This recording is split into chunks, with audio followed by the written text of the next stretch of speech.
Alors, je suis Brice Pinot, je suis né en 59 et aujourd'hui j'ai 63 ans et j'ai créé en 1989 avec Jean-Michel Dupiot, mon associé, une entreprise qui s'appelle toujours Harvest d'ailleurs, et qui est devenue avec le temps le numéro un français des outils d'aide au conseil patrimonial à destination de la banque, des compagnies d'assurance, des conseillers en gestion de patrimoine indépendants. Et sa gamme de solutions recouvre à la fois des outils d'expertise qui permettent d'optimiser le patrimoine des particuliers et aussi des outils qui sont devenus la colonne vertébrale des banques privées et des cabinets en gestion de patrimoine et qui permet entre autres de faire une agrégation complète de tous les flux de données, de faire de l'optimisation de portefeuille, de gérer le CRM du cabinet ou de la banque en question et de se connecter au système d'information pour tout ce qui va être les problématiques de déclenchement d'ordre, par exemple, sur des optimisations de portefeuille.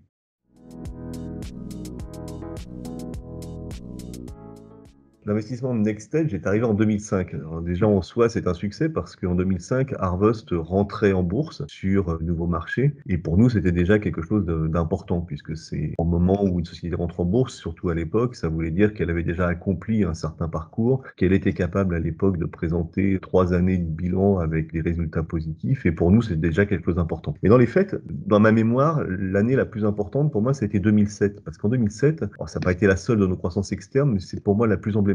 On a racheté une société qui s'appelait Quantix, qui a donné son nom à une gamme de produits chez nous. Et je n'ai jamais connu de ma vie de croissance externe aussi magique que celle-là. Parce que les gens qui faisaient partie de cette société, c'était une quinzaine de personnes à l'époque, avaient exactement la même culture d'entreprise que la nôtre, partageaient complètement nos valeurs et se sont impliqués dès le premier jour et jusqu'à aujourd'hui évidemment dans le projet collectif de l'entreprise. Et je n'ai jamais rencontré de croissance externe aussi facile à accomplir. Mais les gens de Quantix, sur la durée, se sont montrés très innovants. Quand je disais qu'ils étaient complètement dans l'esprit de l'entreprise, il y a eu cette composante innovation. Et quand Harvest a décidé de se lancer sur l'agrégation de données personnelles pour les particuliers, donc permettre à des gens d'agréger toutes leurs données financières, d'où qu'elles viennent, que ça soit de comptes bancaires, de comptes d'assurance, et de leur permettre directement eux-mêmes d'avoir une vision globalisée et digitalisée de leur patrimoine et de leur flux. Et quand on a voulu faire ça, on a bâti ça avec les ex-équipes de Quantix, en fait. C'est 10, 15 ans après, ces gens-là étaient toujours extrêmement moteurs dans toute la R&D de l'entreprise. Et encore une fois, je les en remercie.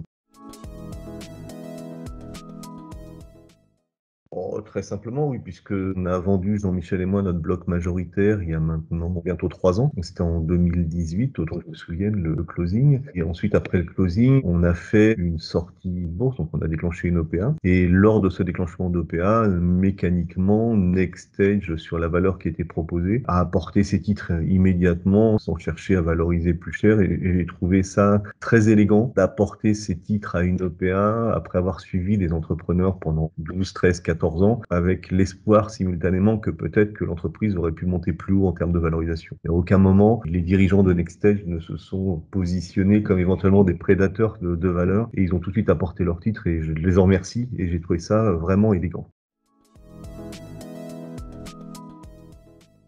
Ah, j'ai pas de projet, je fais des choses. Enfin, j'ai 2 activités principales. La première, c'est que j'ai investi une partie de mon cash out dans la rénovation du bourg de mon village natal. Donc, j'ai racheté un café, j'ai acheté une ancienne grande surface, une boulangerie, et on est en train de rénover tout ça en construisant des nouvelles boutiques et puis un ensemble de bâtiments avec des appartements qui seront vendus à des gens qu'on souhaite être résidents puisque la commune souhaite fixer des gens dans le bourg du pays. Donc ça, c'est ma première mission. La deuxième activité que je mène et qui est celle qui, pour être tout à fait honnête, me passionne le plus, j'ai créé une entreprise qui fait des track days sur voitures anciennes. Donc, on organise des cours de pilotage sur des voitures des années 60 et on est aussi une écurie de course. Donc, moi, je suis un pilote amateur, donc je suis un gentleman driver et je passe une grosse partie de mes week-ends sur des circuits de course à piloter des voitures. Et c'est un plaisir infini.